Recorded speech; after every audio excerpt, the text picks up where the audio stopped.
Yeah. Giggle Crack was like a free ride, you know. It was just fun.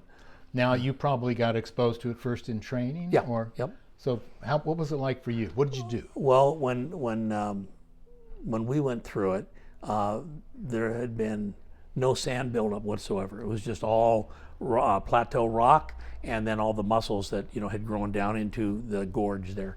And there was a bit of surf that day, and lots of guys were really nervous about hopping in. They were a little rattled, and the key to it was get in and just relax, and because as you got slammed up against the mussels, hundreds of thousands of mussels that were lining the whole edge of this thing on both sides, there was a water cushion, and as long as you were relaxed, you would just go like that. But if you were rigid, you'd get cut up. And of course, the trick was to time it so you could get out of there. But the real trick was when you started working those beaches, and somebody went into the Giggle Crack and you had to get them. You had to get yourself and them out of there. And that was, I remember one time, there was this Japanese fisherman. He was always down there surf fishing off the plateau, and some rogue wave came along, and the surf was starting to pick up anyway, and he got KO'd by the wave, and he went right in there, and all his gear washed in there, but he held onto his pole.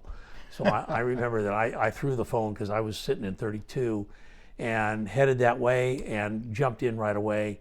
And we're getting sloshed around. I think the Giggle Crack was probably about maybe 30 feet long at that time at the most, and maybe it was anywhere from maybe 3 feet wide to maybe 4.5 feet wide in variations.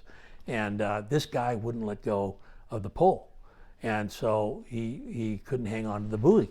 And so we're just getting pounded. And so finally I'm yelling at him, and so finally I get through to him. He's got to drop the pole. Mm-hmm. And so finally he drops the pole, and now he's really angry. Of course, is it my fault that you didn't see the wave that knocked you into the deal?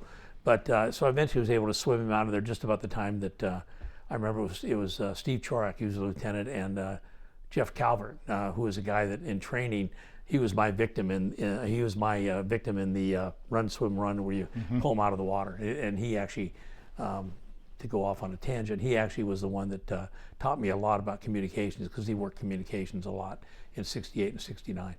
But so those guys showed up, but the rescue was pretty well over. But I